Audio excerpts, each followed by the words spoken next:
Hey there, Squirrel Army. Today I'm going to be discussing whether Wild Magic Surge is actually better than Chaos Swap. But just before we get any further into the video, if you're enjoying the content here, you can join the Squirrel Army by subscribing and turning on the notifications. It keeps the squirrels from eating your nuts. But with that, let's get back into the content. Alright, folks and folkettes. We are discussing the new Commander Legends 2 spell Wild Magic Surge and whether it is better than Chaos Swap. And if you don't know what Wild Magic Surge is, don't know what it does, it's an instant for double red mana. You destroy target permanent and opponent controls. Each controller reveals cards from the top of their library until they reveal a permanent that shares a type with that permanent. Then they put that card onto the battlefield and the rest on the bottom of their library in a random order. So this is any permanent as well. So it does hit lands. So that is there and kind of in Red's wheelhouse to destroy lands and whatnot as well. But it also destroys artifacts, which has also kind of been in Red's wheelhouse for a long time. And enchantments, which basically almost has never really happened. But it has to be a permanent. So again, you can destroy creatures. And it is for 2 mana, at instant speed, double red. I think this is a very decent spell, certainly, and very useful. Both of these spells, both Chaos Swap and this, have their upsides and downsides. Now, certainly when you're in the meta game where everyone's tutoring all the time and whatnot, and you can just get cards back out of your library pretty easy, Chaos Warp can, sometimes be a little bit, I guess I make them use some more of their resources to a small degree. That, or sometimes you just Chaos Warp them into the same thing. But often enough, for the most part, if you're not in that heavy tutoring meta, it is a lot harder to get a card back from somewhere in the 99 of your library back out into the game. So it's probably just about as good as Exile Forever. Yes, you do give them another permanent, whatever they cascade off the top after they, or whatever, not cascade, but essentially cascade off the top into they get. So, hey, this does give them something. It gives them a permanent of the same type, which, again, a lot of people say that recurring things from the graveyard is a lot more easy than recurring things from the library or whatever, because the graveyard's kind of an open resource. But then again, it's not like there's no things that can exile cards from graveyards, so you could have those extra synergies in there as well to deal with somebody's graveyard and whatnot. So again, there's upsides and downsides to both of these cards. And, Wild Magic Surge is 2 mana, whereas, Chaos Warp is 3 mana, and yet Wild Magic Surge is double red, whereas Chaos Warp is just 1 red, so it's more flexible and can go in more multicolored decks and whatnot. So you either have to be 1 or 2 colors or very heavy red, in the deck that you're kind of in to kind of run a spell like this. Unfortunately, that's probably the problem. If you're running this in any Orzhov based deck or any white or any black deck, I don't know. It becomes tough. Like, maybe you could take this to destroy artifacts and enchantments when you're in black. Certainly, that'd be okay. Maybe destroy lands if you find yourself in those metagames where, sometimes somebody has a problematic land, or you find yourself in those metagames where, hey, everyone's running problematic lands all the time for the most part because, hey, that's the metagame and whatnot. But, hey, as I say, there's upsides and downsides to each. And I don't think that it's, quote, strictly better. I do think that hitting any permanent, including lands, is actually pretty useful. And Destroy is just a lot cleaner. They can't get the same spell back again for a lot of the time that you can with Chaos Warp. You just Chaos Warp back into the same thing.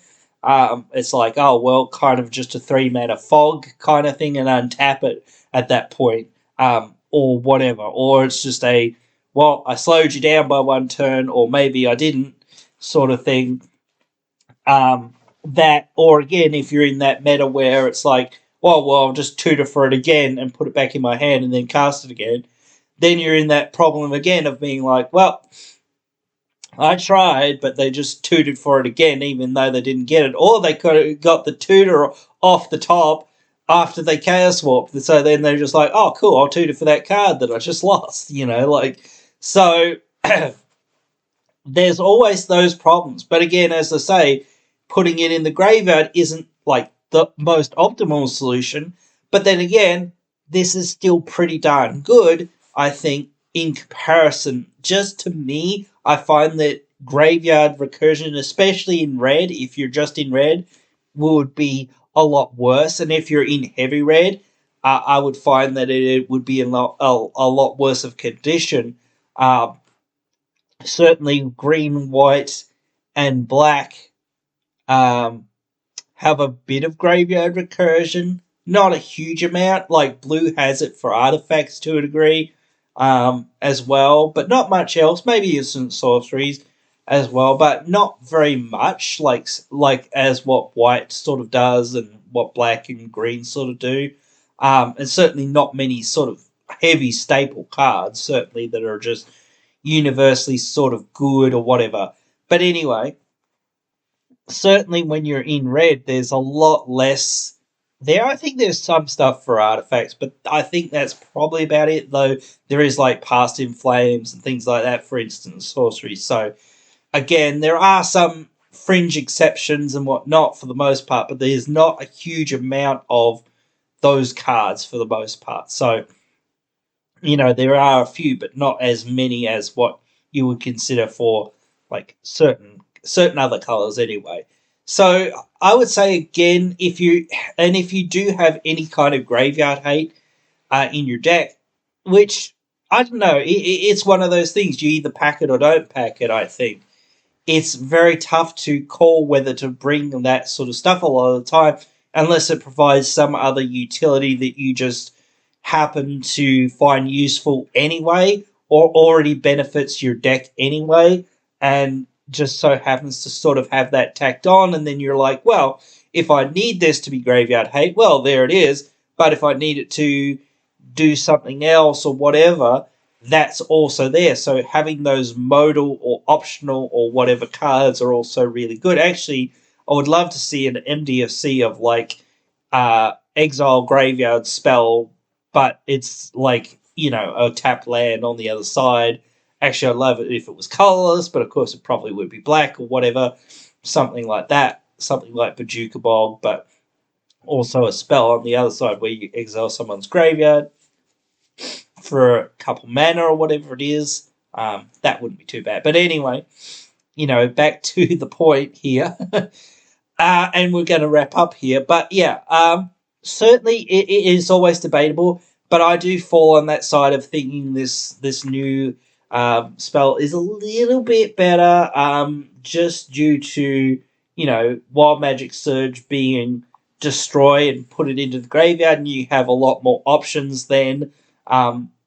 Because, hey, you might want to steal it from their graveyard as well. So there's a lot of little things that you can do there as well with that sort of stuff. So again, it's not always like, well, that's the, be all and end all of saying, well, it dies removal, or my removal doesn't account for like recursion. And recursion is a big thing, and nearly every deck plays with their graveyard in some ways, or it should to a degree, because, well, you just need to sometimes, because the card you need is in your graveyard now, and the only way to get ahead or get forward is to get the card that's in your graveyard, so you need that ability to get those cards sometimes, or get access to them or whatnot. Flashback's really good like that. That's why it's very useful sometimes. But yeah, again, yeah, it's difficult to say exactly, but again, I just think the new spell's a bit better. I wouldn't run it in many decks, as I sort of say, because double red pips is a little bit But then again, if you're in the right deck and you really need to destroy an enchantment or an artifact and your colors sort of are lacking in that kind of removal, blue does tend to have issues dealing with, enchantments. Black also kind of does, as well as dealing with artifacts and things like that. And so, and even green has problems dealing with creatures, and nearly every color wouldn't mind destroying some lands sometimes if, someone has a very problematic land, like whatnot.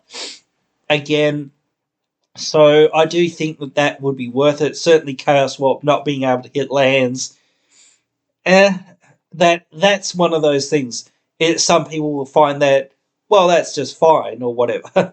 But to me, I don't know. Just the extra utility. Sometimes when you find that, it's like, oh, okay, cool. Well, I can actually get rid of their Guy's Cradle. Otherwise, I have to run another spell that happens to deal with lands or destroying lands or whatever. And I don't really want to play Armageddon or whatever. I actually want to play, a legit game where, I might have one or two of those spells just in case or whatever. I actually think you shouldn't really run them, but again, I think you should run like Wasteland and things like that because it's on the land and the opportunity cost is a lot lower. But anyway, if you're going to run those, I would want to run the ones that you can utilize for yourself more so as well, at least. So, but hey, that's just what I think about it. You guys can let me know what you guys think about this and the discussion here.